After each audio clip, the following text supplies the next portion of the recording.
ఈ వ్యక్తి ఫుల్గా అతను నమ్ముకుని వెళ్తాడు. ఇంకెంత దూరం అంటే రావాయ నాయనకల అంటాడు. ఇంకెంత దూరం వెళ్ళాలి, రోడ్డు బాగాలేదు, కింద మట్టి అలాగే ఉండే ప్రాంతాలు. ఇప్పుడైతే మనం కళ్ళు మూసుకొచ్చేస్తున్నాం, కానీ ఆ సమయంలో పెద్ద లోతులో బురద అది ఉండేది. మట్టి కదా అంటే నువ్వు నాతో పాటు రావాయి, అర్థమైందా, నన్ను నమ్మవు కదా, నాతో రా అంటే ఓహో ఇక్కడ మట్టి ఉంటుందేమో, మళ్ళీ వచ్చినప్పుడు జాగ్రత్తగా రావాలి అని తెలుసుకుంటూ అడుగేసుకుంటూ నేర్చుకుంటూ వచ్చేవాడు. వచ్చేసాం మనం అనుకున్న ఇల్లు వచ్చేసామంటే ఈయన మైండ్లో ఉన్నాయి. అప్పటి వరకు నడిచినప్పుడు చాలా వస్తాయి, నిజంగా ఇడికి తెలుసా, ఈయన నన్ను తీసుకెళ్తున్నాడు అక్కడికి, ఈ రోడ్డు అంతా బాగాలేదు, అయ్యి బాబోయ్ ఈయన నన్ను తీసుకెళ్తాడు, లేకపోతే ఎక్కడన్నా అన్న ఎప్పుడైతే నువ్వు ఇల్లు చూసే ఇల్లు ఇదే అని చెప్పగానే తప్పుగా అనుకున్నాను, నేను చాలా తప్పుగా అనుకున్నానని అవన్నీ వదిలిపెట్టి థ్యాంక్ యూ అని చెప్తాడు కదా. 3 విషయాలు నేర్చుకోవాలి అక్కడ. ఫస్ట్ నమ్మాడు ఎవరిని, ఆ వ్యక్తిని. రెండోది దారిలో నేర్చుకున్నాడు. మూడోది అతని లోపల ఉన్న దరిద్రమైన ఆలోచనలను వదిలిపెట్టేశాడు కదా. ఇప్పుడు కొత్త కాలం వచ్చింది కదా మనకే, ఇప్పుడు అంతా ఎవరిని అడగట్లేదు. ఇప్పుడు ఎవరిని అడగట్లే, సెల్ ఫోన్ ఉంటే దాంట్లో నెట్ ఉంటే జీపీఎస్ ఆన్ చేసి అదే మన నావిగేషన్ అనేది ఒకటి ఉంటుంది. నావిగేషన్లోకి వెళ్ళి బర్రెపాలెం అంటే బర్రెపాలెం తీసుకెళ్ళిపోద్ది, ఎక్కడికైనా మనం ఎక్కడికంటే అక్కడ తీసుకెళ్ళి అలా అప్డేట్ అయిపోయింది సిస్టమ్ అంతా. దీన్ని కూడా ఏం చేస్తామంటే మనం ఇక్కడ మోసపరిచే వాళ్ళు కూడా ఉన్నారు, మరి అది నేను చెప్పట్లేదు. ఇది కూడా మనం అమలాపురం అని కొడితే ముందు ఎవడేం చెప్పినా నమ్మరు, నువ్వెవరిని చూస్తావు అని అది నావిగేషన్ చూపిస్తుంది నీకు, నువ్వు ఇలా వెళ్ళాలి అమలాపురం ఇలా చెప్పుద్ది, మళ్ళా అరే నువ్వు తప్పుదో వెళ్తున్నావు అని కదా. నువ్వు ఫస్ట్ ఆ జీపీఎస్ నమ్మవు. రెండోది నువ్వు వంకర దారులు వెళ్తుంటే డెప్ప పగిలిపోద్దని చెప్పుద్ది, అది ఏం తెలుసు, you are in wrong route, turn left చంపేద్ది నేను పట్టుకునేది. అది కరెక్ట్ రూట్లోకి మనం వచ్చిన తర్వాత అమ్మాయ ఈ రూట్లోకి వచ్చేసాం, నేను అనుకునేవన్నీ తప్పు అని వదిలిపెట్టేసి కదా. ఇదే చెప్తున్నాను వాక్యం మీకు ఈరోజు.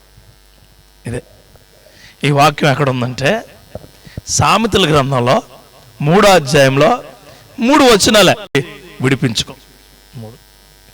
3 మాటలు క్రైస్తవంలో నీకుంటే నీ పరిస్థితి ఎలాగున్నా సరే నువ్వు బాగుపడుతూనే ఉంటావు. నీ పరిస్థితి ఎలా ఉన్నా సరే బాగుపడుతూనే ఉంటావు. ఈయన ఏమంటాడంటే సొలొమోన్ గారు కీర్తనలు ఎలా అంటే అరే బాబు ఎనరా అని చెప్తుంది. సామెతలు ఎలా ఉంటుందంటే దవడ మీద కొట్టేసి అలా ఉండమని చెప్పుద్ది. రెండిట్లకి తేడా ఏంటంటే కీర్తనలో నిన్ను చాలా జాగ్రత్తగా నడవమని చెప్పుద్ది, సామెతలు ముళ్ళు గుచ్చుకుంటే జాగ్రత్తగా నడని చెప్పి. రెండిట్లకి తేడాలు. సో ఇక్కడ ఏం చెప్తున్నాడు అంటే ఆయన 3వ అధ్యాయం 5వ వచనంలో నీ స్వబుద్ధిని ఆధారం చేసుకొనక నీ పూర్ణ హృదయంతో యెహోవా యందు నమ్మకముంచుము అని ఏమంటున్నాడంటే నీ బుద్ధిని కాదు ఆయన నమ్ముకో. హల్లెలూయా. మన జీవితంలో మన బుద్ధిని ఎప్పుడైతే ఉపయోగించామో అప్పుడు నీకు దేవుడికి ఉన్న ప్రేమను కోల్పోతావు. నేను చెప్పొచ్చేది ఏంటంటే నీకు దేవుడికి మధ్యలో బంధం ఉంది. నీకు దేవుడికి లాంతర్ పట్టుకున్న అతనికి కొత్తగా వచ్చిన అతనికి ఇద్దరి మధ్యలో ఒకటి బిల్డప్ అయింది. ఏంటో తెలుసా? ప్రేమ.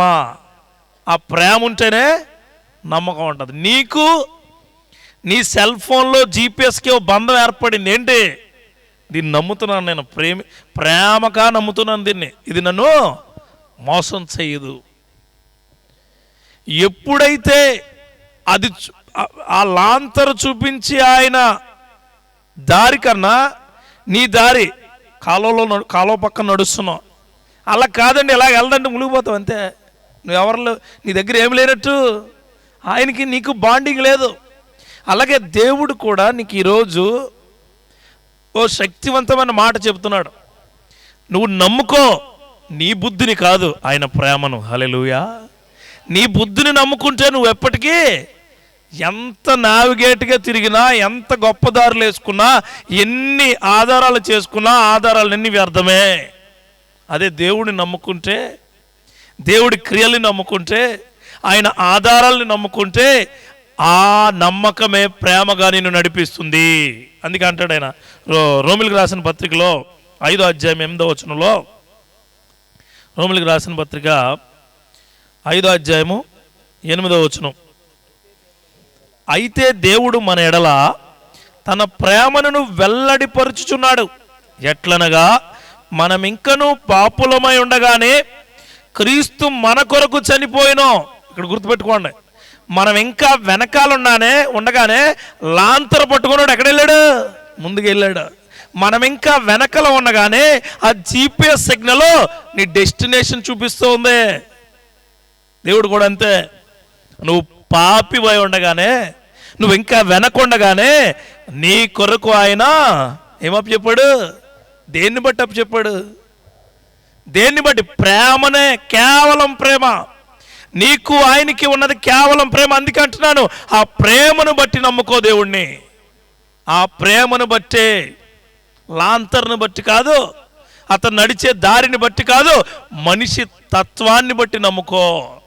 దేవుడికి అది ఉంది. అందుకే యోహాను సువార్తలో కూడా 13:6 అంటాడు, 13వ అధ్యాయము 16వ వచనంలో అంటాడు ఏమని? దేవుడు చదవండి అదొక మాట. దేవుడు లోకమును ఎంతో ప్రేమించెను కాగా ఆయన అద్వితీయ కుమారునిగా పుట్టిన వాని యందు విశ్వాసముంచు ప్రతివాడును నశింపక నిత్య జీవము పొందునట్లు ఆయనను అనుగ్రహించెను. ఎలాగట చూడండి, ఎంత అసలు ఫస్ట్ మాట చదువుతాం, రెండో మాట చదవాలి. కాగా ఆయన తన అద్వితీయ కుమారునిగా, కింద ఉంటుంది చదవండి, కింద మాట ఉంటుంది, ఫుట్ నోట్, జనితైక కుమారునిగా. అంటే ఒకడే, ఆయన ద్వారానే ప్రేమ, ఆయన ద్వారానే మనకి శక్తి, ఆయన ద్వారా మనకు ఆలోచన, ఆయన ద్వారానే క్రియలు, ఆయన ద్వారానే అన్నీ. మనకి నమ్మకం యేసుక్రీస్తు వారి మీద పెట్టాలి, ప్రేమ యేసుక్రీస్తు వారి మీద పెట్టాలి. మన జీవితం ఎప్పుడైతే మన ముందుగా వెళ్తున్న యేసుక్రీస్తు వారి మీద పెడతామో అప్పుడు నీకు సరళమైన మార్గాలు చూపిస్తాడు ఆయన. సరళమైన మార్గాలకి తేడా ఏంటంటే, సరళమైన మార్గాలంటే ఎవరో ఏర్పరచలేరు, ఆయన మాత్రమే ఏర్పరచగలడు. చదువుకునే వాళ్ళు కానీ, ఉద్యోగం చేసేవాళ్ళు కానీ, పెళ్లి చేసుకున్న వాళ్ళు కానీ, పిల్లలను పోషించే వాళ్ళు కానీ, భక్తిపరులు కానీ, నీకున్న మార్గాలు నీవైతే అది ఆపి ఎవరి మార్గాల వైపు చూడమంటున్నాను? బైబిల్ గ్రంథం నేను చెప్పట్లా, బైబిల్ గ్రంథం చెప్తుంది. నీకు ఆయనకో బంధం ఏర్పడితే ఆ బంధం ప్రేమ ఉండాలా, ఆ బంధము ప్రేమలో నమ్మకంగా నేను నడిపిస్తుంది. దేవుడి ప్రేమ ఉంటే చాలు, మనకి ఇంకేది అవసరం లేదు. ఆయన ప్రేమ ఉంటే చాలు. చెప్పనుగా, ఆ లాంతర్ను బట్టి బలం రాదు నీకో. ఎవరిని బట్టి? ఆ లాంతర్ పట్టుకున్న బట్టి బలం వస్తుంది. హల్లెలూయా. ఆ లాంతర్ను బట్టి వచ్చే బలం నూనెనంటే ఏమైంది? లాంతర్ ఈ నావిగేషన్ బట్టి బలం రాదు, డెస్టినేషన్ బట్టి బలం వస్తుంది. హల్లెలూయా. మనం అందరం కలుసుకునే ప్లేసు ఒకటి ఉంది. ఆ ప్లేస్కి మనం వెళ్ళాలంటే మనం ఇంకా పాపులమై ఉండగానే మన కొరకు ఆయన చనిపోయాడు. ఈ పాపము వల్ల చనిపోయాడనే శక్తివంతమైన మాట మనకు తెలిసినప్పుడే మన గుండెలు పగిలిపోవాలా. కానీ మన పాపం కోసం ఆయన చనిపోయాడు, కానీ మనలో పాపం చచ్చిపోలేదు. ఈ లాజిక్ తెలియట్లేదు ఎవరికి. మనలో పాపం చచ్చిపోలేదు. మన మాటల్లో కానీ, చూపుల్లో కానీ, మన ఆలోచనలో కానీ, మన క్రియల్లో కానీ ఏం చచ్చిపోలేదు? పాపం. అందుకే అంటాడు ఆయన. ఇంకో మాట తీయండి, 2 తిమోతిలకు రాసిన పత్రికలో 2 తిమోతిలు 3వ అధ్యాయము 16-17 16వ వచనం చదవండి, కుదిరితే 17 చదువుదాం. దైవజనుడు సన్నద్ధుడై ప్రతి సత్కార్యమునకు పూర్ణముగా సిద్ధపడినట్లు దైవావేశం వలన కతి కలిగిన ప్రతి లేఖనము ఉపదేశించుటకును, ఖండించుటకును, తప్పుదిద్దుటకును, నీతి యందు శిక్ష వేయుటకును ప్రయోజనకరమైనదే. ఏ ప్రేమ? ఆ ప్రేమ నీకు ఎక్కడి నుంచి వస్తుందట? That love comes from where? దైవజనుడు ఉపదేశం నుంచి వస్తుంది. హల్లెలూయా. దైవజనుడు, నువ్వు చదువుకుంటే వచ్చే ప్రేమ కాదా, చెబితే వచ్చే ప్రేమ ఉంటుంది. అందుకే సంఘానికి రండి, వాక్యం వినండి, వాక్యం వింటే నీ జీవితం బాగుంటుందని మొక్కుతూ ఉంటారు, మాట్లాడుతూ ఉంటారు, అడుగుతూ ఉంటారు, నేను ప్రాధేయపడుతూ ఉంటారు. ఎందుకు నేను టీవీలో వింటానండి, నేను రేడియోలో వింటానండి, నేను ఫోన్లో కుదరదు. ఏమంటున్నాడు ఇక్కడ చూడండి, ఎంత ఎంత శక్తివంతంగా ఉంటుందో. దైవజనుడు సన్నద్ధుడై ప్రతి సత్కారమునకు పూర్ణముగా సిద్ధపడి ఉండినట్లు దైవావేశం వల్ల. ఎవరి వల్ల? ఇప్పుడు నేను చెప్పే వాక్యం నాది కాదు, ఎవరిది? దేవునిది. ఆయన ఆవేశం, దైవావేశం వలన. చదువమ్మా. అందుకే అంటున్నాడు ఏమని, నీ బుద్ధి కాదు, నేర్చుకునే బుద్ధి కావాలి నీకు. హల్లెలూయా. నీ బుద్ధి కాదు, ప్రేమించే బుద్ధి కావాలా. ప్రేమించే బుద్ధి దేవుడి వాక్యం ద్వారా తప్ప వేరేగా ఎప్పటికీ రాదండి. ఎప్పటికీ నువ్వు అనుకోవచ్చు ఏమనంటే, నేను నా ఆలోచనలు నావే, నా తలంపులు నావే, నా క్రియలు నావే, నా పరిస్థితులు నావే. కుదరదు. దైవావేశం వల్ల కలుగు ప్రతి సత్కార్యముకు నువ్వు అర్హుడుగా ఉండాలి. ఇక్కడ కిందను చూడండి ఏమంటాడు, ప్రతి లేఖనము. ఏంటట? సొంత మాటలు ఏమన్నా ఉంటాయా? ఎక్కడి నుంచి ఉంటాయి? లేఖనం అంటే ఏంటి? దేవుడు తన పరిశుద్ధాత్మ శక్తితో ఆ యొక్క రాత రాసిన వాళ్ళ హృదయాల్లో ఉండి రాసినవి. హల్లెలూయా. అవి అంటే ఖండించడం అంటే ఏంటి? నీ ప్రేమ తప్పుదావులో వెళ్తున్నప్పుడు, నీ ఆలోచనలు తప్పుదావులో వెళ్తున్నప్పుడు నువ్వు తప్పు వెళ్తున్నావురా అని చెప్పడం. ఖండించడం అంటే నీ ఎదరు లాంతర పట్టుకెళ్ళాడు కదా, వాడు నీకు చెబుతున్నాడు, బాబు నేను వేసిన అడుగులు అడిగే వెయ్యి. నువ్వు పక్కకు అడిగేసావా జారిపడతావు, నువ్వు వెనక్కు అడిగేసావా నీకు కనిపించదు. ఇదిగో దొంగూపు కూడా ఉంటుంది, జాగ్రత్త అని ఖండించటం. తర్వాత చూడండి, తర్వాత ఏంటి చూడండి, తప్పుదిద్దుటకును. తప్పేంటి? ఓయ్ నాకంటే ముందు అడిగేయి మాక వేస్తే పప్పులో కాలేస్తా ఉంటారు కదా. నాకంటే ముందు వెళ్ళిపోమాక ఆగో, నాకంటా ముందు డిసిషన్స్ తీసుకోమాక ఆగో, నాకంటా ముందు తెలివిగా వ్యవహరించమాక ఆగో అనొచ్చు మనం. దేవుడు నాకు తెలివితేటలు ఇచ్చాడండి, నా తెలివితోటి అన్నీ చేసేస్తున్నామని అలాగ అనుకున్నాడు సంసోను. దేవుడు నాకు అన్నీ ఇచ్చాడు, నేను చేసిందే జరుగుద్దంటే 2 స్తంభాలకు కట్టేసి కళ్ళు ఏమైనా నీకున్న తెలివితేటలో నిన్ను నమ్ముకునే స్థాయి నుంచి పడేస్తాయి. గుర్తుపెట్టుకోండి. అదే దేవుడి తెలివితేటల మీద నువ్వు ఉంటే అప్పుడు నీ స్థాయి ఆయన ప్రేమకు ఈక్వల్గా అయిపోతుంది. హల్లెలూయా. ఆ ప్రేమ కావాలా మనకి, ఆ క్రియలు కావాలా, ఆ ఆలోచనలు కావాలా, ఆ పరిస్థితులు కావాలా.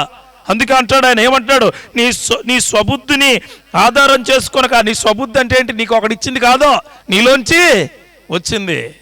ఆయన ఇచ్చిన బుద్ధి ప్రేమ, దేవుడిచ్చిన బుద్ధి ప్రేమ కలిగిన బుద్ధి. అది చాలా గొప్పగా ఉంటుంది. ఎలా అంటే, నువ్వు తప్పు చేసావా, నేనున్నానుగా. నువ్వు పాపం చేసావా, నేనున్నానుగా. నువ్వు ఇబ్బందిలో ఉన్నావా, నేనున్నానుగా. నువ్వు ఎలాంటి పరిస్థితిలో ఉన్నా సరే నీకు నేనున్నానుగా. అది ఆయన ఇచ్చిన బుద్ధి. అందుకే నా బుద్ధి కాదు ప్రభువా, నీపై నమ్మకం ఉంచే బుద్ధి కావాలి. హల్లెలూయా. అందుకే చాలా శక్తివంతంగా ఆధారం చేసి కింద అంటాడు చూడండి, నీ పూర్ణ హృదయంతో. దేవుడు రెండే వాగ్దానాలు ఇచ్చాడు మనకి కొత్త నిబంధనలు. ఏంటవి? నిన్ను వల్ల నీ పొరుగు వారిని ప్రేమించు, నీ పూర్ణ హృదయంతోనూ పూర్ణాత్మతోనూ. ఇక్కడ మాట్లాడట్లేదే, 2 వాగ్దానాలు కదా. దేవుడు ఉన్నాయన్నీ కలిపి ఎన్ని చేశాడు? ఒకటేంటి? నిన్ను వల్లే, అది మనం చెయ్యం. రెండోది ఏంటి? నీ పూర్ణాత్మతోనూ పూర్ణ హృదయంతోనూ అన్ని దేవుని సేవించమన్నాడు ఆయన. అదే చెప్తున్నాడు ఆయన.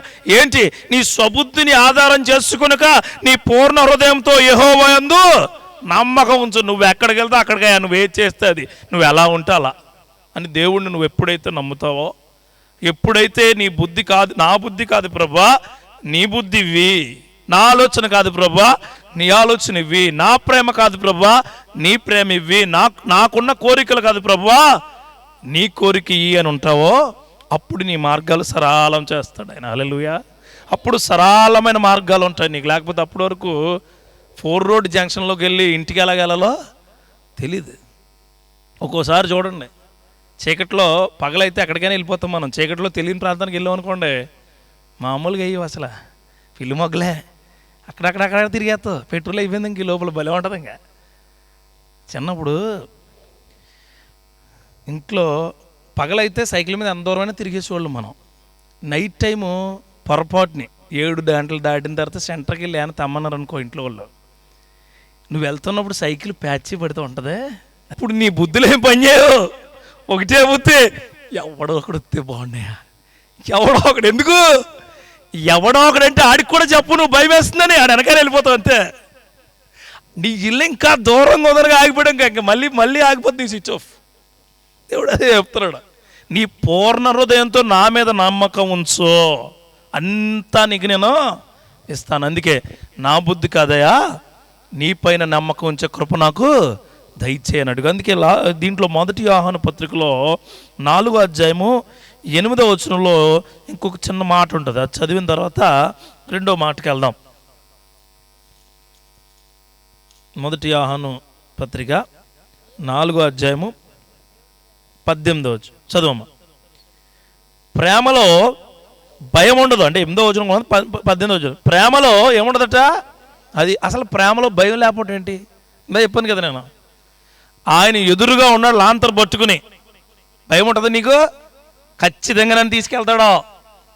సెల్లో ఛార్జింగ్ ఉంది, నెట్ ఉంది, నీకు GPS చెబుతూ ఉంది, భయం ఉంటుందా? భయం ఉండదు. దేవుడు కూడా అంతే, దేవుడు కూడా అంతే. ఆయన ప్రేమలో ఏముండదు, దెర్ ఇస్ నో ఫియర్. దేవుడి ప్రేమను నువ్వు నమ్మితే, దేవుడి ప్రేమనే నువ్వు లోపలికి తీసుకుంటే నీలోకి ఏమి రాదు, భయమే రాదు. తర్వాత ఇంకో 2-3 మాటలు చెప్తారు చూడండి ఆయన, ఏమంట చదువు. అంతేకాదు, పరిపూర్ణమైన ప్రేమ భయాన్ని వెళ్ళగొట్టును, భయము దండనతో కూడినది, భయపడేవాడు ప్రేమయందు పరిపూర్ణము చేయబడిన వాడు కాడు. అంతేకాకుండా ప్రేమ ఏం చేస్తుందట, నీలో కొద్దో గొప్ప భయం ఉంటే ఏం చేస్తుంది, బయటకు పో అని చెప్పుద్ది, బయటికి వెళ్ళిపో, నీకు ప్లేస్ లేదు. అందుకే యేసుక్రీస్తు వారు అనే ప్రేమ నీలోకి వస్తే ఈ లోకానుసారమైన ప్రేమ బయటికి పోతుంది. అందుకే నేను లోకాన్ని ఎంతో ప్రేమిస్తున్నాను, ఆ లోకంలో నువ్వు ఖచ్చితంగా ఉన్నావు అంటాడు ఆయన. అందుకే దేవుడి నామములో చెప్తున్నాను, నీకు చాలా ఆలోచనలు ఉండొచ్చు, చాలా టాలెంట్ అయి ఉండొచ్చు, చాలా గొప్ప గొప్ప బుద్ధులు ఉండొచ్చు. యేసుక్రీస్తు వారి దగ్గరికి వచ్చిన తర్వాత ఆ బుద్ధులు ఏం పనిచేయవు. ఆయన బుద్ధే, ఆయన ప్రేమే, ఆయన ఆలోచనలే, ఆయన నాటకే, ఆయన మార్గమే నీ మార్గాలను సరళం చేయును. రెండో మాట, మొదటి మాట గుర్తుపెట్టుకోండి, ఏంటి? నమ్ముకో, నీ బుద్ధిని కాదు, దేవుడి ప్రేమని. హల్లెలూయా. బుద్ధిని కాదు, ఆయన ప్రేమని. ప్రేమే బుద్ధి.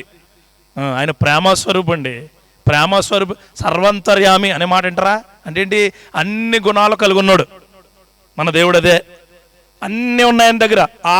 ఆ సర్వాంతర్యామి ప్రేరే ప్రేమ. హల్లెలూయా. సర్వాంతర్యామి అంటే ప్రేమ ఒకటే. మన దేవుడు ఎవరని అడిగితే ఆయన ప్రేమ స్వరూపి. Is a love. The mixed emotions are together is the God. ఆయన నజరేయుడని క్రీస్తు.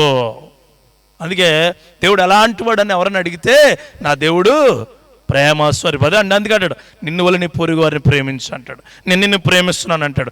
నిన్ను ప్రేమించాను కాబట్టి విడువని ఎడబాయని అంటాడు. నిన్ను ప్రేమిస్తాను కాబట్టి నేను స్వస్థపరుస్తాను అంటాడు. నిన్ను ప్రేమిస్తున్నాను గనుక నీ మీద ఎవరు ఏ విధమైన బండలు వేయరు అంటాడు ఆయన.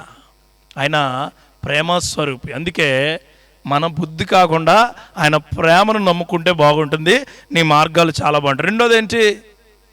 నేర్చుకో. ఏం నేర్చుకోవాలి చూద్దాం. రెండోది నేర్చుకో. చూడండి, ఎన్నో వచనం? 6వ వచనం చదవండి. నీ ప్రవర్తన అంతటి యందు ఆయన అధికారమునకు ఒప్పుకొనుము. ఇక్కడ కూడా మళ్ళాంతర దగ్గరికి వెళ్దాం. ఆయన ఎక్కడ తీసుకెళ్తున్నా నాకు తప్పు అనిపిస్తుంది, చంపేస్తాను ఇంకోసారి మా అన్న, నేను వచ్చినట్టు లేకపోతే లైట్ ఆరిపేస్తాను అంటే నీ అధికారాలు ఏమీ పనిచేయవు. ఆయన నడవమన్నప్పుడు నడవడమే, ఆయన అడుగేయమన్నప్పుడు అడుగేయడమే, ఆయన వెళ్ళమన్నప్పుడు వెళ్ళడమే. ఒకవేళ నీ అధికారానికి చోటిస్తే అధికారిగా ఉన్నవాడు ఏమవుతాడు? నిన్ను వదిలిపెట్టేస్తాడు. మనకు కూడా అంతే. చూడండి, ఇది అమలాపురం ఎలా వెళ్ళాలా, నువ్వు యానం వెళ్ళిపోయి ఇంకో 100 సార్లు చెప్పు తెలుసా, 100 సార్లు. అసలు చిరాకు వచ్చేస్తుంది నీకు. టర్న్ లెఫ్ట్ అంటది. నువ్వు వెళ్ళిపోతే మళ్ళా అలా తిప్పి అమలాపురమే చూపిస్తుంది తప్ప వేరే మార్గం. అందుకే అధికారం అంటే, అధికారం ఎలా వస్తుందంటే అహంతో కూడుకుని వస్తుంది. అహం అని ఉంటుంది. అహం అంటే ఏంటంటే నా మాట చెల్లుబాటు అవ్వాలి, నా మాటే గొప్పగా ఉండాలి. వినాలి కాదు, గొప్పగా ఉండాలి. వినాలనుకోవటం వేరు, గర్వం. అహం వేరు. అహం అంటే నాది మాత్రమే జరగాలి, ఇదే అంటున్నాడు ఆయన. ఏమంటున్నాడు? నీ ప్రవర్తన అంతటి యందు, నీ ప్రవర్తన అంతటి, నీకు ఎలాంటి ప్రవర్తన ఉన్నా దాని అంతటి యందు ఎవరికి ఒప్పుకోమంటున్నాడు? అది నీది పని చేయదు. అందుకే చెప్తున్నా రెండో మాట, నీ అధికారాన్ని కాదు ఆయన క్రియలను నేర్చుకో. దేవుడికి స్తోత్రం కలుగును గాక. నీ అధికారం ఏం పని చేయదు. ఒక్కసారి ఆయన ప్రేమ నీకు వస్తే అంతా ఆయనదే, అన్నీ ఆయనయే. నీ అధికారము ఏ విధంగానూ పనిచేయదు. అంటే ఇక్కడ మీకు ఇంకా అర్థం అవ్వాలంటే ఒక స్టోరీ చెప్తా. ఒక స్టోరీ, ఓ బోట్లో ఓ నలుగురు వెళ్తున్నారు. బోట్ నడిపి ఆయన ఒక ఆయన ఉన్నాడు. ఆయన పైన ఒక పొలిటీషియన్ ఉన్నాడు, చాలా పెద్ద పొలిటీషియన్, ఆయనకు పవర్ ఉంది. రెండో ఆయన డాక్టర్ ఉన్నాడు. మూడో ఆయన ఒక ఇంజనీర్ ఉన్నాడు. నాలుగో ఆయన ఒక ఏవియేటర్ ఉన్నాడు, అంటే ఫ్లైట్ పైలట్ ఉన్నాడు. ఈ నలుగురు వెళ్తున్నారు. వెళ్తుంటే బాగా వరద ఎక్కువైపోయింది, చాలా ఎక్కువైపోయింది. ఇది మీకు అర్థం అవ్వాలని చెప్తున్నాను. ఇది అంటే ఇవి ఒకరోజు విని అర్థం చేసుకునే వాక్యాలు కొన్ని ఉంటాయి, ఒకరోజే విని జీవితాంతం నడిపించబడే వాక్యాలు ఉంటాయి. కానీ ఒకరోజు విని డైలీ నేర్చుకునే వాక్యాలు కొన్ని ఉంటాయి. ఆ వాక్యం ఇది. హల్లెలూయా.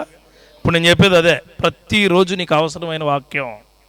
నీ బుద్ధి ఎప్పుడు ఎలా మారుద్దో తెలీదు, అసలు ఎవరికి తెలీదు. అందుకే బుద్ధిని కాదు ఆయన నమ్ముకో. హల్లెలూయా. రెండోది, నీ అధికారం ఎలా ఉంటుందో తెలీదో. తండ్రికో అధికారం, తల్లికో అధికారం, బిడ్డలకో అధికారం, కుటుంబానికో అధికారం. నువ్వు అధికారిగా ఉంటావు, అధికారం ఉంటుంది. ఆ అధికారం కాదు, దేవుడు చెప్పే అధికారాన్ని నేర్చుకో. హల్లెలూయా. ఈ ఎవరైతే ఇక పడవ తెడ్డేస్తున్నాడో అతనితో అప్పటి వరకు చాలా తక్కువగా మాట్లాడారు అనమాట. సరిగ్గా నడిపో, సరిగ్గా నడపమననా అని చాలా తక్కువగా, చాలా ఇబ్బందికరంగా మాట్లాడారు వీళ్ళందరూ. ఎప్పుడైతే వరద వచ్చిందో ముందు డాక్టర్కి భయం వేసింది, ఈత రాదు ఆయనకి. తర్వాత ఇంజనీర్కి భయం వేసింది, ఆయనకి ఈత రాదు. తర్వాత పైలట్కి కూడా భయం వేసింది, ఆయనకి ఈత రాదు. ముగ్గురికి రాదు. రాకపోతే ఆయన అడుగుతున్నారనమాట. ఏమని? ఎవరిని? ఈయన్ని. డాక్టర్ని అడిగితే బయట వీళ్ళ అధికారం ఉంది కదా మరి అప్పటి వరకు. ఈ ఆహారాన్ని బట్టాడిని ఏమని, నీకు జబ్బు వస్తే ఏం చేస్తావు అని అడిగాడు. అప్పటి వరకు నిజమైన జబ్బు వచ్చింది, మాట్లాడట్లేదు. మరి ఇంజనీర్, ఈ మొత్తం ఈ బోట్ సెక్షన్ అంతా ఆయనకి తెలుసుగా. వాటర్ దీంట్లోకి వస్తే ఏం చేస్తావు, దీంట్లోంచి వెళ్ళిపోతే ఏం చేస్తావు అని రకరకాల తిక్క క్వశ్చన్లు అన్నీ అడిగాడు. ఇప్పుడు వాటర్ కాదు, మొత్తం మునిగిపోతున్నారు, వరదంతా కొట్టేస్తుంది. అప్పుడు మాట్లాడట్లే. ఈ పైలట్ అన్నాడు, పైలట్ ఒక్కవేళ ఇది వస్తే పారాచూట్ లేదు దగ్గర. ఈ అధికారాలన్నీ వీళ్ళ చెబుతూ ఉన్నప్పుడు ఆయన ఏమన్నాడో తెలుసా? ఇవన్నీ కాదు, మీకు ఈత వచ్చా, మీకు ఈత వచ్చా అంటే అన్నారు వాళ్ళు, నేర్చుకుంటాం. ఎప్పుడు? ఈత వరద వచ్చినప్పుడు కాదు నేర్చుకోవడం, వరదకు ముందు నేర్చుకోవాలా. ఈత వరద వచ్చినప్పుడు నేర్చుకున్నారనుకోండి, వరదలో నువ్వు వస్తువు అయిపోతావు. వరదకు ముందు ఈత నేర్చుకున్నారనుకోండి, వరదకు ఎదురెదుతావు. హల్లెలూయా. దేవుడి నామములో నీకు చెప్తున్నాను, భక్తి నీకు బాధలు వచ్చినప్పుడు కాదు, భక్తి నీకు ఇబ్బందులు వచ్చినప్పుడు కాదు, భక్తి నీకు సమస్యలు వచ్చినప్పుడు కాదు, భక్తి నీకు ఎగ్జామ్స్ వచ్చినప్పుడు కాదు, నీ కుటుంబాలు బాగాలేనప్పుడు కాదు నీ భక్తి. నీ భక్తి వాటికంతా ముందుంటే అసలు సమయం వచ్చినప్పుడు ఎలా ఏదాలో చెబుతాడు దేవుడు. హల్లెలూయా. అది నేర్చుకోవాలా, అది నేర్చుకోవాలా. కానీ ఆ తెడ్డేసి ఆయన, మీరు అక్కడ ఆగిపోతారు చెప్తాను, తెడ్డేసి ఆయన ఇలా నోళ్ళు ముయించి, రాధయ్య బాబు నీ అధికారాన్ని ఒప్పుకున్నావు, నువ్వు తీసుకెళ్ళంటే తీసుకెళ్ళి ఒడ్డుని నింపితే అప్పుడు అర్థమైందంట వాళ్ళకి ఎవడ పవర్ ఎప్పుడు బయటకు వస్తుందో తెలీదు. దేవుడి పవర్ కూడా అంతే. హల్లెలూయా. నీ అధికారం ఏమైనా, నీ అధికారం ఎలాంటిదైనా, నీ ఆలోచనలు ఎలాంటి అయినా దేవుడి అధికారానికి నేర్చుకునే తత్వం దేవుడికి ఇచ్చునుగాక. 2 మాటలు తెద్దాం చూడండి. 55వ యెషయా గ్రంథం 55, అందరికీ తెలిసిన మాటలే, అంటే మాటలంటాం కానీ తీసి వరకు తెలదు మనకి. 55వ అధ్యాయము 8, 9లో చూడండి. నా తలంపులు మీ తలంపులు వంటివి కావు, మీ త్రోవలు నా త్రోవలు వంటివి కావు. అక్కడ ఆగండి ఒకసారి, చాలాసార్లు చదువుతాం, ఈ మాట మళ్ళీ చదవండి. ఏమని? ఎవరు చెప్తున్నాడు అది ఆయన చెప్తున్నాడు, నా తలంపులు మీకున్న మీ అధికారాన్ని వచ్చేయమంటే కాదు. నా తర్వాత అంటాడు చూడండి, మీ అధికారంలో ఉన్న త్రోవలు నేనిచ్చే త్రోవల వంటివి కావు అంటూ కింద మాట అంటాడు. ఇదే యెహోవా వాక్కు. అప్పుడు అంటాడు 9వ వచనంలో అంటాడు చూడండి, ఆయన క్లారిటీ ఇస్తాడు ఒకటి. ఏమని అంటే, ఆకాశములు భూమికి పైన ఎంత ఎత్తుగా ఉన్నవో మీ మార్గముల కంటే నా మార్గములు, మీ తలంపుల కంటే నా తలంపులు అంత ఎత్తు. అందుకే దేవుడి నామములో చెప్తున్నాను, నీ అధికారాలు ఏమీ పనిచేయవు. దేవుడి అధికారం నేర్చుకునే కృప దేవుడికి ఇచ్చునుగాక. ఎగ్జామ్స్ టైంలో భక్తి కాదు, మళ్ళీ చెప్తున్నాను, ఎగ్జామ్స్ టైంలో భక్తి కాదు. ఏ భక్తి? పిల్లలు ఎగ్జామ్స్కి వెళ్తుంటే తల్లిదండ్రులు ఉపవాసం ఉండిపోతారు. వీళ్ళు చదవరు, ఎవరు చదవరు, ఉపవాసం ఉండి ప్రార్థన చేశారండి. ఉపవాసం అయినా మా అమ్మాయి డింకీలు కొట్టేసిందండి. కొట్టదేటి మరి, చదవాల్సిన టైంలో చదవకుండా ఉపవాసం ఉండి చదివితే అయిపోద్దా? అలాంటప్పుడు ఉపవాసం ఉండమ్మా డాక్టర్ అయిపోద్ది, ఉపవాసం ఉండి ఇంజనీర్. ఎవరు? నీ భక్తి కరెక్ట్గా ఉంటే, నీ క్రియలు కరెక్ట్గా ఉంటే దేవుడు నీకు ఒక అధికారాన్ని ఇస్తాడు. అధికారం ఎప్పుడు గెలుపుగానే ఉంటుంది. హల్లెలూయా. ఆ గెలుపు నీకు దేవుడు ఇచ్చునుగాక. ఎంతమంది పాస్టర్ గారి చేత ప్రార్థన చేయించుకున్నారు ఇక్కడ? ఎంతమంది? అందరూ చేయించుకున్నారా? ఎందుకు చేయించుకున్నారు తెలుసా? దేవుడి కృపలకు ఉండాలని. హల్లెలూయా. భక్తిది. కొంతమంది అయ్యి బాబా ఇప్పుడు చేయించుకుంటూ బాధ, చేయించుకోపోతే బాధ, చేయించేసుకుందాంలే, ఈ బ్యాచ్ ఉంటుంది. ఈ బ్యాచ్ ఎప్పుడంటే ఎగ్జామ్ పర్లేదులే రాసేద్దాం, రాసి ఎగ్జామ్స్ వచ్చి ముందు చేయించుకుంటారు కొంతమంది. అనయ్య ఎగ్జామ్స్ రాసామన్నయ్య, 4 రోజుల్లో రిజల్ట్ ప్రార్థన చేయి. నువ్వు రాయకుండా దేవుడు మార్కులు ఎత్తడా? నువ్వు రాయకుండా దేవుడు మార్కులు ఎత్తడా? దేవుడు ఫెయిల్డ్ కాదు, ఆయన టాపర్. హల్లెలూయా. ఆయన డిస్టింక్షన్లో పాస్ అయినాడు. నువ్వేమి రాయకపోతే ఆయన అసలేడు. నేనేం చేస్తాడు తెలుసా? డింకీలు కొట్టిస్తే ఇంకా డింకీలు కొట్టేస్తాడు. ఎప్పుడు వరకు? ఆయనకి అధికారం ఇచ్చే వరకు. హల్లెలూయా. ఆయనకి ఇవ్వాలి అధికారం, ఆయనకి అధికారం ఇవ్వాలి. ఆయనకి అధికారం ఇచ్చే కృప దేవునికి ఇచ్చునుగాక. అక్కడి నుంచి నేర్చుకోమన్నాడు. అందుకే రోమిలకు రాసిన పత్రికలో ఇంకో మాట ఉంటుంది. 12వ అధ్యాయంలో మొదటి 2 వచనాలు ఒకసారి చదువుతారమ్మా. కాబట్టి సహోదరులారా, పరిశుద్ధమును దేవునికి అనుకూలమైన సజీవ యాగముగా మీ శరీరములు ఆయనకు సమర్పించుకునుడని దేవుని వాత్సల్యమును బట్టి మిమ్మల్ని బ్రతిమాలు కొనుచున్నాను.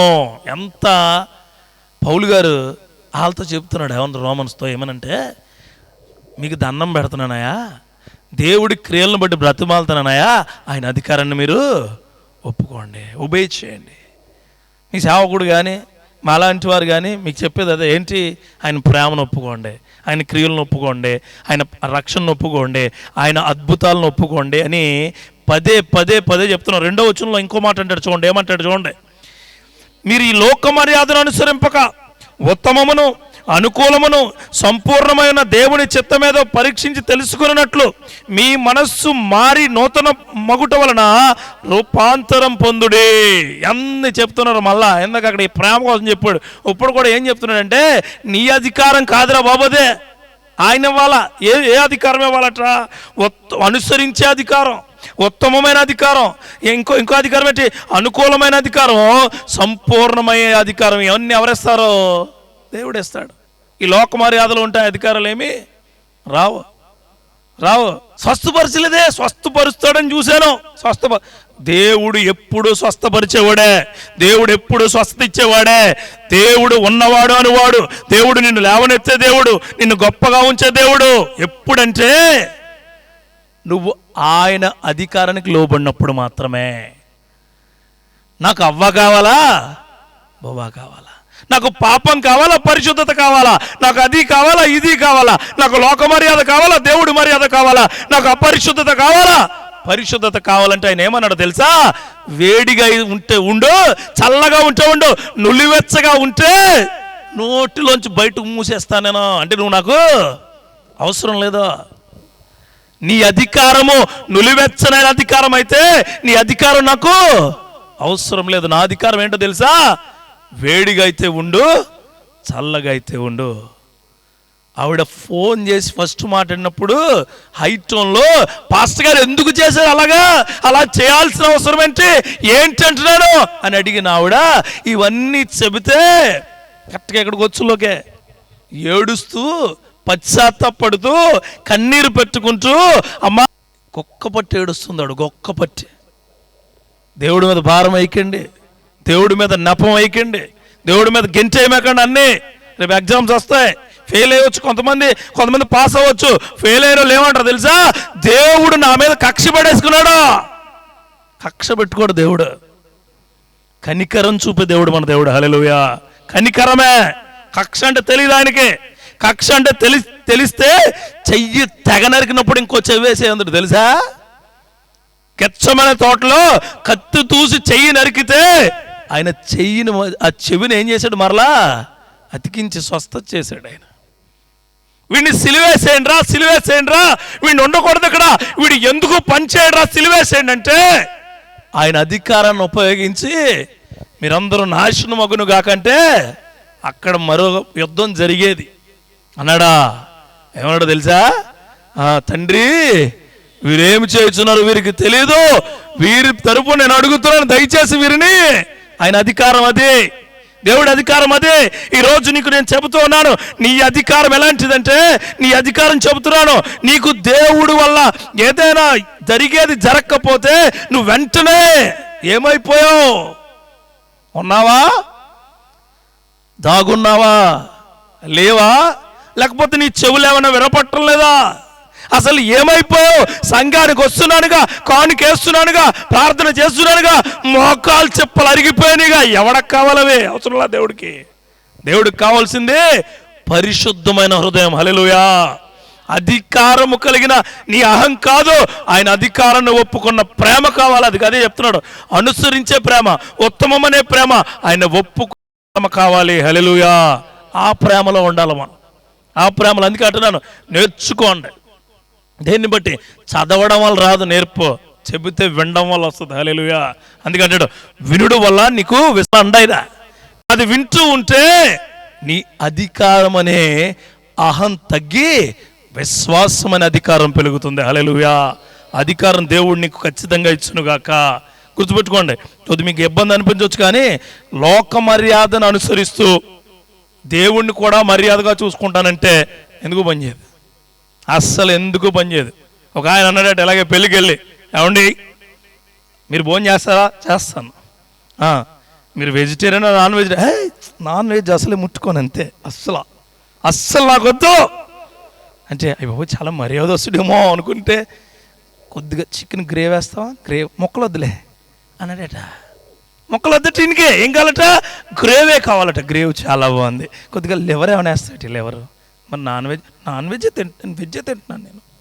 మరి మీరు వెజిటేరియన్ నేను తింటుంటా ఏంటి? లెగ్ పీసులు తినేస్తేనే నాన్ వెజిటేరియన్ అట. మనం ఏం చేస్తున్నాం తెలుసా? మనం అదే చేస్తున్నాం. ఏంటి? లోక మర్యాద కావాలా? దేవుడి దగ్గర స్తోత్రం ప్రభువా, నువ్వంటే నాకు చాలా ఇష్టమయ్యా, నువ్వు లేకపోతే నేను లేనే. ఏంటో తెలియదు, కానీ చర్చిలోకి ఇలాంటి మీటింగ్లోకి ప్రార్థన చేస్తున్నప్పుడు దడా కారిపోతూ ఉంటాయి. దేవుడికి మర్యాద. నేను అందరిని అంటలేదు, ఎవరిని అంటున్నానంటే, ఎవరైతే లోక మర్యాద పాటిస్తున్నారో వారికే ఈ మాటలు. హల్లెలూయా. ఆ క్రియలు దేవుడు ఖచ్చితమైన క్రియలతో మిమ్మల్ని నడిపించును గాక. రెండో మాట ఏంటి?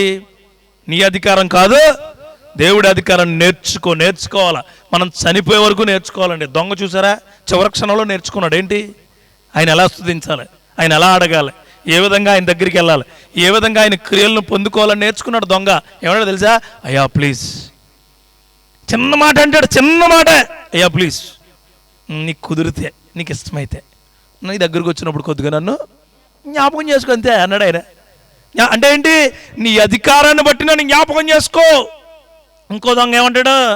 రే చూసా, దేవుడట, గొప్ప దేవుడట, మనోడు. చాలామంది అంటారు, అమ్మా నీకు నేను ప్రార్థన చేస్తున్నానమ్మా అంటే, నీ ఇంట్లో చేసుకోముందు, నీ ఇంట్లో. నీ దొంగ, ఏ దొంగ? నిన్ను రక్షించుకునే దొంగ. ఒకరు ప్రార్థన చేస్తున్నారు అంటే ఆ భాగ్యం ఎవరికీ దొరకదు. హల్లెలూయా. నీ కొరకు ఒకరు ప్రార్థన చేస్తున్నారంటే అది గొప్ప అధికారం ఇచ్చాడు దేవుడు వాళ్ళకే. మీ ఇంటి కొరకు కానీ, నీ కొరకు కానీ, నీ బిడ్డల కొరకు కానీ, నీ కుటుంబం కొరకు కానీ, నీ సంఘం కొరకు కానీ ఒకరు ప్రార్థన చేస్తున్నారంటే అది దేవుడిచ్చిన అధికారం మాత్రమే. చేయమని అడగండి, ఒకరికొకరు ప్రార్థన చేసుకోండి అన్నాడు దేవుడు. హల్లెలూయా. అది ఉండాలి. ఆయన కోసం నేను చేయాలా, నా కోసం ఆయన చేయాలా, మీకోసం మేము చేయాలా, మా కోసం మీరు చేయాలా. ఒక్కరికొకరు ప్రార్థన చేసుకుంటే ఆ ప్రార్థనలో దేవుడు ఉంటాడో. నీ ప్రార్థన కంట ఇద్దరు ముగ్గురు ప్రార్థన ఒకే విషయం చేస్తే ఆ విషయము సఫలమగును గాక అన్నాడు ఆయన. ఆ క్రియలు కావాలని కోరుకోవాలి, అది అధికారం. ఆ అధికారాన్ని దేవుడు ఖచ్చితంగా మనకి ఇచ్చును గాక. చివరలు అంటాడు ఈయన, మీ మనస్సు మారి నూతన మగునట్లు రూపాంతరం పొందుడే. ఇది హెబ్రీన్ లాంగ్వేజ్లో ఏమంటాడంటే రూపాంతరము అనకుండా ఏమంటాడు తెలుసా, చేంజ్ యువర్ క్యారెక్టరిస్టిక్స్ అంటాడు. అదో పదం వస్తుంది. అంటే చేంజ్ యువర్ క్యారెక్టరిస్టిక్స్ అంటే ఏంటి, ముందు నువ్వు ఇబ్బందికరమైన మాటలు మాట్లాడావు, ఇప్పుడు అది మాట్లాడక. ముందు కోప్పడేవాడు, ఇప్పుడు నువ్వు కోప్పడకు. ముందు అసహించుకునేవాడు, ఇప్పుడు నువ్వు అసహించుకోక. ముందు నువ్వు ఎందుకులే అనుకునేవాడు, ఇప్పుడు ఎందుకులే అని నువ్వు అనుకో మాకు. అంటే రూపాంతరం చెందడం అంటే, ఓ సినిమా చూసారా మీరు? చూసుంటారులే, చెప్తాను నేను. అంటే నేను ఆ టైంలో చూసాను. మరి ఈ మనిషి ముకిలా మారిపోయింది తెలుసా? ఏంటిది తెలిసి మీకు మాట్లాడరు మీరు? చూడండి, అదిగా ఎవరు? ఇప్పుడు ఈవిడ చంద్రముఖిలా మారిపోయింది. కళ్ళు మారిపోతాయి, గుడ్లు మారిపోతాయి, తిరిగేస్తుంది, కేకలేసేస్తుంది. చూసారు మీరు? అది కొంతమంది తప్పేం లేదమ్మా, చూసారు కదా, ఇంకా చూడకండి అంతే. బైబిల్లోనే ఉంటుంది. ఏమంటుందంటే, మునుపటి స్థితి గుర్తు చేసుకోక, కానీ రేపటి స్థితిని దేవుడికి ఇస్తాడు. హల్లెలూయా. మునుపటి సంగతులేమి గుర్తు చేసుకోక నువ్వు, కానీ రాబోయే సంగతులన్నీ దేవుడు నీకు ఇస్తాడని ఉంటుంది ఇర్మీయా గ్రంథంలో. చాలా గొప్పగా చెప్తాడు ఆయన, చాలా టాక్టిక్గా. అంటే మునుపటి సంగతులు అనే వచనం అయిపోయిన కొన్ని అధ్యాయాల తర్వాత అంటాడు ఏమనంటే, రాబోయే సంగతులు నేను నెరవేరుస్తాను అని. అందుకే పాత జీవితంలో జరిగిన తప్పుల నుంచి అవి తప్పు అని తెలుసుకుని దేవుడు కొత్త జీవితాన్ని నాకు ఇస్తున్నాడని చెందడం రూపాంతరం చెందడం అంటే. రూపాంతరం అంటే అదే. అలా కాకుండా వైట్ శారీ కట్టుకుని లోపలన్నీ ఉంచేసుకుని, స్తోత్రమయా స్తోత్రం, ఇదిగో నీ కొరకు తెల్ల బట్టలు వేసుకున్నాను, నీ కొరకు హల్లెలూయా అంటున్నాను, నీ కొరకు బైబిల్ పట్టుకున్నాను, నీ కొరకు ప్రభువా థ్యాంక్ యూ హల్లెలూయా. అయిపోయిందా? ఇది భక్తి కాదండి, ఇది భక్తి కాదు. నీ బట్టలను చూసో, నీ ఉన్న క్రియలను చూసో, నీ మాటలను చూసో, నీ వ్యవహారం చూసో దేవుడు నీ దగ్గరికి రాడు. ఆయన ఏమంటాడు తెలుసా, నీ హృదయాన్ని చూసి నేను వస్తాను. I will come to you with the authority of your heart అంటాడు. హల్లెలూయా. నిన్ను నీ అథారిటీని చూసి వస్తానంటాడు ఆయన అథారిటీ దేవుడు మనకి ఇచ్చును గాక. ఖచ్చితంగా గుర్తుపెట్టుకోండి మాటలు, ప్రతిరోజు వద్దు అర్థమయ్యాలి. నువ్వు కాలేజీకి వెళ్తున్నప్పుడు పిల్లలు ఖచ్చితంగా నమ్ముకో దేవుడినే, ఎదటోని కాదు, వెనకాలోని కాదు, స్లిప్పులు కాదు, గుర్తుట్టుకో. మళ్ళీ చెప్తున్నాను, ఎదరా వెనకాల స్లిప్పులు కాదు. మాస్టర్ వస్తారేమో, 2:30 గంటలు అయిపోయింది, అరగంటలో వచ్చి అందిస్తాడేమో. దేవుడు ఇస్తాడు నీకు. దేవుడు కాన్సన్ట్రేట్గా చూసి, ప్రభు జ్ఞానం మాత్రమే నిన్నే నమ్ముకున్నాను చూడు, దేవుడు ఇస్తాడు. ఎగ్జామ్ హాల్లోకి వెళ్ళినప్పుడే నువ్వు ఆయన బలీయమైన వస్త్రాన్ని తగిలించుకుని వెళ్ళాలి. హల్లెలూయా. శక్తివంతమైన క్రియలు ఇస్తాడు దేవుడు. నువ్వు చాలా చదువుతావు, కొన్నే గుర్తున్నాయో దేవుడు ఇస్తాడు నీకు బలం ఉంటే. దేవుడికి స్తోత్రం. హల్లెలూయా. రెండోది నేర్చుకోవాలా. ఏంటి? ఎవరికి తెలియకుండా రాయడం ఎగ్జామ్, అది కాదు. దేవుడి క్రియలకు అనుగుణంగా నడిచే అధికారాన్ని నేర్చుకునుగాక. ఆ క్రియలు కావాలా. మూడో మాట చెప్పి నేను ముగిస్తాను. మూడో మాట చదవండి, చాలా ఇంపార్టెంట్ మాట ఇది. అప్పుడు ఆయన నీ త్రోవలను సరళము చేయను. చాలా బాగుంది మాట. తర్వాత, నేను జ్ఞానిని కదా అని నువ్వు అనుకొనవద్దు, యెహోవా యందు భయభక్తులు కలిగి చెడుతనము విడిచిపెట్టును. మూడో మాట ఏంటంటే వదిలేసుకో. అంటే అప్పుడు వరకు ఉన్న లాంతరు, మళ్ళా లాంతరు డెస్టినేషన్ వచ్చిన తర్వాత అప్పుడు వరకు ఉన్న ఆలోచనలన్నీ ఏం చేయాలా? విడిచిపెట్టేయాలా. మనం కూడా మన భక్తి ఏమండి, భక్తి ఎప్పుడు స్టేబుల్గా ఉండదు, గుర్తెట్టుకోండి. భక్తి ఎప్పుడు గాలి లెక్క. దేవుడు చాలా గొప్పగా నేచర్ని ఇస్తాడు మనకి. గాలి ఎప్పుడు ఒకలా ఉండదు, వేడి ఎప్పుడు ఒకలా ఉండదు, వెలుగు ఎప్పుడు ఒకలా ఉండదు. అలాగే నీ భక్తి ఎప్పుడు ఒకలా ఉండదు. గుర్తుపెట్టుకోండి, ఆకాశం ఎప్పుడు ఒకలా ఉంటుంది, భూమి ఎప్పుడు ఒకలా ఉంటుంది. ఆకాశం భూమి ఆయన ఆలోచనలు అయితే ఇవన్నీ మధ్యలో వచ్చినవి అన్నీ కూడా నీకున్నాయా? అందుకే అంటున్నాడు మనకున్నాయి. దేవుడు అంటున్నాడు అవన్నిటిని ఏం చేయమంటున్నాడో విడిచిపెట్టి. చెడుతనము, అలా చెడుతనం అంటే ఏంటి? బైబిల్లో చెడుతనం అంటే ఏంటి? చెడుతనం అంటే ఏంటి? మమ్మల్ని అడుగుతున్నాను. మమ్మల్ని చెడుతనము అంటే ఏంటమ్మా? తెల్లగా దేవుడి వాక్యానికి విరుద్ధంగా ఏదైనా చెడుతనమే. వాక్యమే బేస్ అండి మనకి, ఇంకేది కాదు. వాక్యమే బేస్. దాంట్లోనే అంటాడని యాకోబు పత్రికలో 3వ అధ్యాయము 17, ఇక్కడ కొన్ని మాటలు మీకు చెప్తాను. అవి ఈ దీంట్లో కూడా కొన్ని మాటలు మీకు చెప్తాను. యాకోబు తీసి 3వ అధ్యాయం 17-18 చదువు, బాగుంటుంది వాక్యం. అయితే చదువు చాలా పాప దేవుడిచ్చే జ్ఞానం అంటే ఎలా ఉంటుందట? ప్యూరిటీ, చాలా పవిత్రంగా ఉంటుంది. దేవుడిచ్చే జ్ఞానం చాలా గొప్పది. వాక్యాలు చెబుతున్నప్పుడు సేవకులకి ఆ జ్ఞానం ఇస్తాడు దేవుడు. ఆమెన్. ఎక్కడి నుంచి వస్తుంది జ్ఞానం?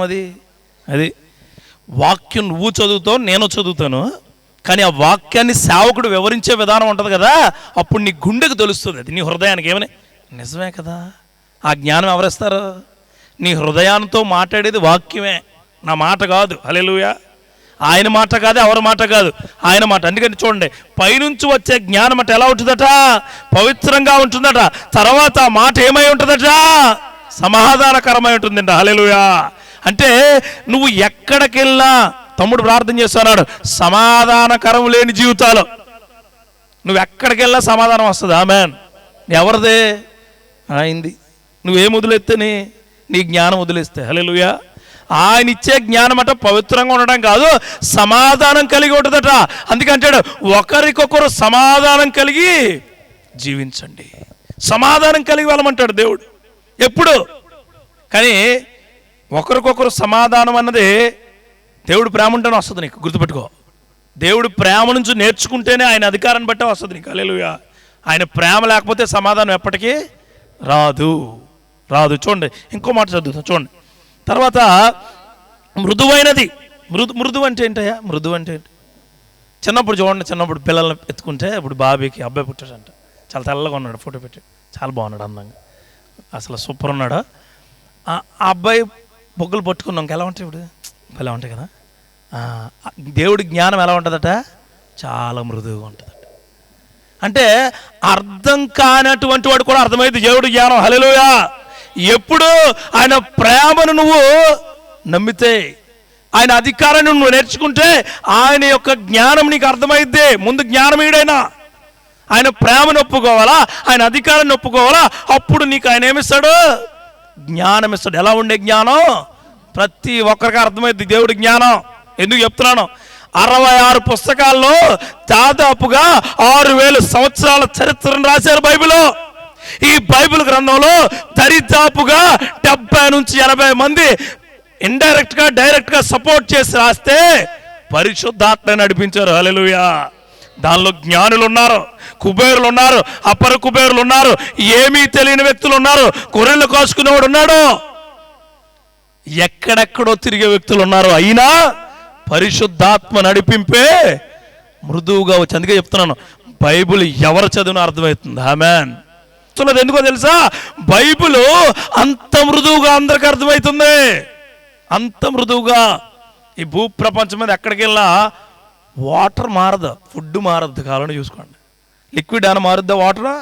ఈ భూమి మీద అంతరిక్షంలోకి వెళ్ళినా వాటర్ మారదు, కానీ పైనుంచి రాదు, అంతే, కింద నుంచి పేల్చాల. సునీత వీళ్ళు ఏం చేతం చూసారు ఇప్పుడు? అది ఆవిడ గాలిలోనే ఉంటుంది, కింద నుంచోదు. నీకు తెలుసా అక్కడ వాటర్ ఉండదు అసలు. అవి టాయిలెట్ చెమటనే వాటర్ చేసుకుని తాగాల, తెలుసా? అది భూమి. దేవుడు ఈ భూమిని, మొన్న నేను చదువుతూ ఆర్టికల్ చదువుతున్నాను, ఎంత గొప్పగా పుట్టించావా భూమిని, ఎంత భూమిని, మనం భూమిలో ఉన్న వాటర్ని ఆయన పుట్టించిన ఉబ్బుకుచున్న జలాలను తీసుకుని తాగుతున్నాం మనం. ఈ భూమి కాకుండా మిగిలిన అన్నీ కూడా ఇబ్బందికరంగానే ఉన్నాయి. పైకి వెళ్తే మనం ఉండలేము, ఆక్సిజన్ కావాలా.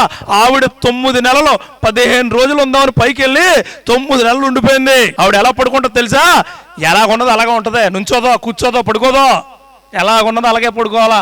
కళ్ళు మూసుకోవాలన్నా ఓ మిషన్ వాడాలి, ఎందుకంటే అక్కడ గ్రావిటేషనల్ ఫోర్స్ లేదు. ఇక్కడ దేవుడు గ్రావిటేషనల్ ఫోర్స్ ఇచ్చాడు. దేవుడికి స్తోత్రం కల. ఆయన జ్ఞానం అలాంటిదే అని చెప్తున్నాను. బైబిల్ పౌలు గారు రాసిన, బైబిల్ లోకా అనే వైద్యుడు రాసిన, బైబిల్ మోషే రాసిన, బైబిల్ దావీదు రాసిన, బైబిల్ అపరజ్ఞాని అనిపించే సొలొమోన్ రాసిన ఒకటే అర్థం వచ్చి ఇలా రాశారు. అంత గొప్ప బైబిల్ మంది. హల్లెలూయా. అందుకే గుర్తుపెట్టుకోండి, నీకు అర్థమైద్ది, నాకు అర్థమైద్ది, అసలు చదువు రానటువంటి కూడా బైబిల్ అర్థమైద్ది. అందుకే చెప్తున్నాను, మృదుమైనది. ఎవరిచ్చే జ్ఞానం? దేవుడిచ్చే. తర్వాత చూడండి, ఇంకో మాట ఉంటుంది, సులభముగా లోబడినది. అంటే బైబిల్ వాక్యం ఏంటంటే అర్థం కాకుండా ఏమన్నా సులభంగా నీకు అర్థమైపోయి గుండెకి తగిలేస్తుంది. దేవుడు లోకాన్ని ఎంతో ప్రేమించును. నిజమే, దేవుడు లోకాన్ని ప్రేమిస్తాడు. దేవుడు లోకాన్ని ప్రేమిస్తాడు. అలాగే నిన్ను వాళ్ళని పొరుగు వారిని ప్రేమించు. అంటే ఏంటి? నువ్వు ఎలా ప్రేమించుకుంటున్నావు, నిన్ను కూడా పొరుగు వారిని అలాగే ప్రేమించు. నిన్ను నువ్వు ఎలా ప్రేమించుకుంటావు అర్థం చూసుకునేప్పా.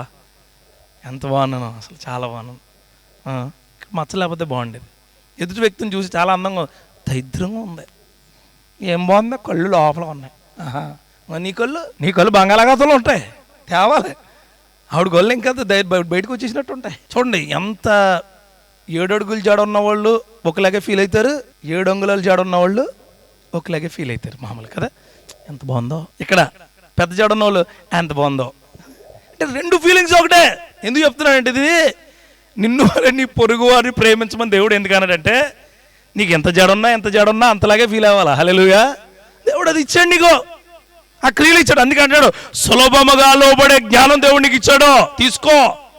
ఎక్కడ ఎవడే మణిపూర్లో ఈ మధ్యకాలంలో తిమోతి అనే పాస్టర్ గారిని వాక్యం చెబుతుంటే, దేవుణ్ణి నమ్ముకోండి మిమ్మల్ని కాపాడుతాడు, దేవుణ్ణి నమ్ముకోండి మిమ్మల్ని కాపాడుతాడంటే, బుల్లెట్తో కాల్చి చచ్చిపోలేదని చెప్పి లోపల కత్తి పెట్టి, పదులు లేని కత్తి పెట్టి అటు ఇటు తిప్పి చంపారు ఈ మధ్యకాలంలో. మనకు అది ఏమనుందా? సులభంగా లోబడే వాక్యం మన దగ్గరికి వస్తే మనం ఏం చేస్తున్నాం? వినడం లేదు, వినమని చెప్తాను. అందుకంటే నీ జ్ఞానం కాదు, ఆయన ఇచ్చే జ్ఞానాన్ని తీసుకుని, జ్ఞానం ఏదైనా ఉంటే వదిలిపెట్టే, విడిచిపెట్టే. ఇంకో మాట ఉంటుంది చోట కిందకెళ్ళి, కనికరముతోనూ మంచి ఫలములతోనూ నిండి ఉన్నది. మంచి ఫలము, కనికరము అన్నీ ఉంటాయి దేంట్లో? ఆయన ఇచ్చే జ్ఞానంలో, అది వాక్యంలో కనికరం ఉంటుంది. కనికరం అంటే ఏంటి? ఎవరికైనా ఏదైనా అవుతుంటే గుండె చాలా పీస్ అయిపోద్ది మనకి. తర్వాత కనికరం తర్వాత ఇంకో మాట ఇచ్చాడు, ఏంటి? మంచి ఫలము.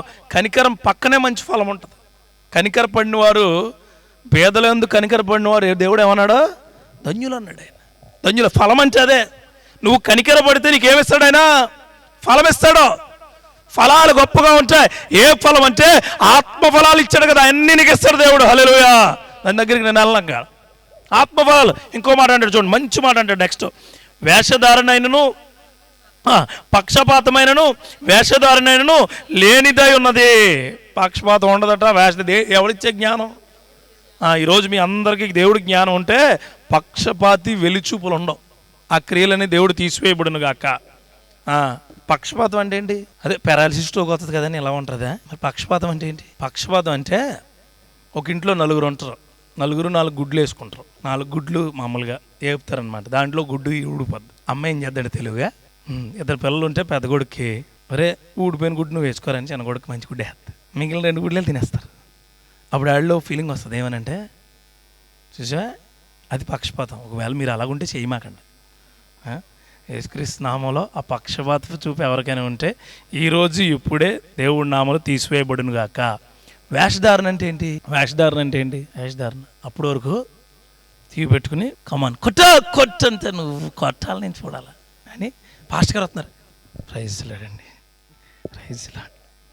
ఏం చేస్తామా? ఆరాధనలో ఆ జాన్ వెస్లీ గారు డ్రమ్ కొడుతుంటే అదా వేరే వినపడ్డదమ్మా.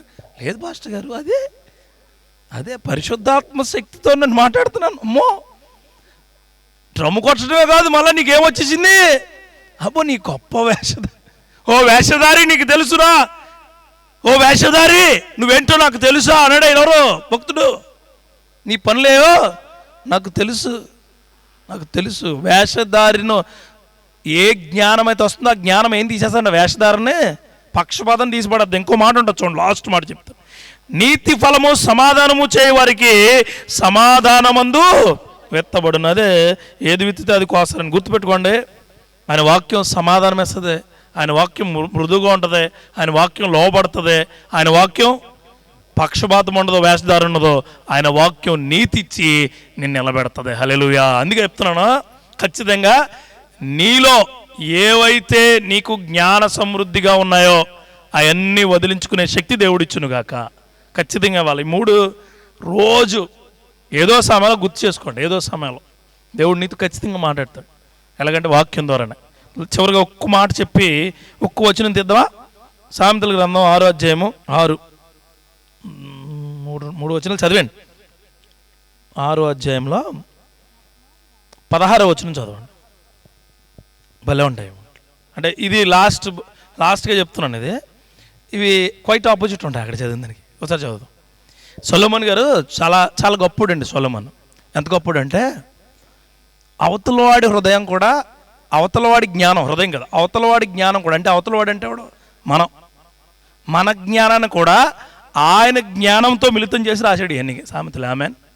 అంటే మనం కనిపించిపోతాం సామెతలు చదువుతున్నప్పుడు. మనం చదవండి ఒకసారి. 6 కలవు చదువు. మారేనా? 6 కలవు చదువు. 7 ఆయనకు హేయములు, అవేమనగా అహంకార దృష్టియు, కళ్ళలాడు నాలుకయు, నిరపరాధులను చంపు చేతులు, దుర్యాలోచనలు యోచించు హృదయము, కీడు చేటుకు త్వరపడి పరుగులెత్తు పాదములు, లేని వాటి పలుకు అబద్ధ సాక్షియు, అన్నదమ్ములతో జగడములు పుట్టించును వాడును. ఇవన్నీ నీ జ్ఞానంలో ఉంటే యేసుక్రీస్తు నామములో తీసివేయబడును గాక. బైబిల్ ఎందుకంటే మనం చేతితో పట్టుకొస్తున్నాం చెప్తాను ఈ మాట. బైబిల్ ఎందుకంటే చేతికి పట్టుకో, చిన్నప్పుడు పెద్దోళ్ళు కానీ చిన్నోళ్ళు కానీ అందరికీ ఊతకర్ర ఉండేదట మోషే గారికి ఉన్నట్టు. ఎందుకో తెలుసా?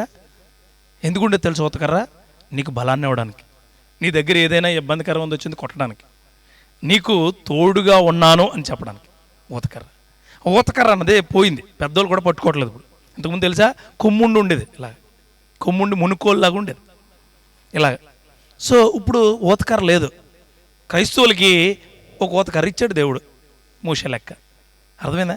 అది ఇదే. ఎందుకు తెలుసా? నీకు భయం వచ్చినప్పుడు, నీకు బాధ వచ్చినప్పుడు, నీకు కష్టం వచ్చినప్పుడు, నీకు కన్నీళ్ళు వచ్చినప్పుడు, నీకు ఇబ్బంది వచ్చినప్పుడు, ఒరే బాబు నీకు నేను ఉన్నాను రా బాబు అని చెప్పొద్దు ఆమె.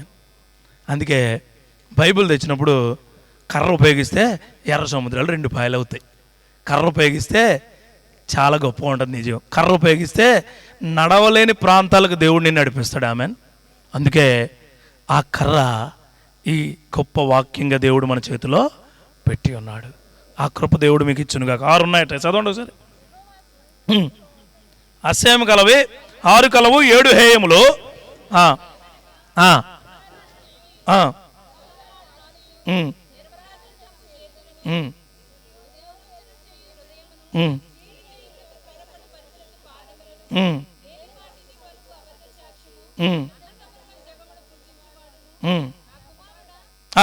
చాలు కదా, అది అయిపోయింది. అది మాట చెప్పండి. ఇవన్నీ నాలోంచి తీసిపోయాను కాక. అందుకే చదవండి గట్టిగా. ఆమెనా చెప్పానంట, నాకైంది ఆమెను కాదు, నీకు ఇవన్నీ దేవుడు నాలోంచి తీసివేయను గాక. అప్పుడు ఆమెనంటాడు. చూడ తెలివైనడు, నాలోంచి తీసివేయను ఆమెనంట. ఆమెనంటే ఏంటి? జరుగును గాక అంటే ఏంటి? అన్నీ జరుగును గాక. కావాలని నువ్వు అడగాల. ఇప్పుడు బైబిల్ మహాజ్ఞానులు అనుకున్న వాళ్ళందరూ ఫస్ట్ పాపం చేసిన వాళ్ళు వాళ్ళే మహాజ్ఞానులు. ఎవరు లేరు. యేసుక్రీస్తు వారు తండ్రి అయిన దేవుడు, పరిశుద్ధాత్ముడు తప్ప ఈ లోకంలో జ్ఞాని ఎవరు లేరు. ఆ జ్ఞానము కావాలి. ఆ జ్ఞానముతో ప్రభువా మేము మాలో ఉన్న తప్పులను వదిలించుకునే శక్తి మాకు ఇవ్వండి అని అడిగితే అప్పుడు దేవుడు నీకు ఇస్తాడు. దీని టైటిల్ చెప్పడం మర్చిపోయాను కదా, ఏంటి? నీ దారులన్నీ సరళం చేసుకో. ఆమెన్. 3 ఈ మూడు నమ్మితే దేవుడు కృపతో నీ దారులన్నీ సరళం అవ్వబోతున్నాయి. ప్రార్థన చేద్దాం. తల్ల వంచండి.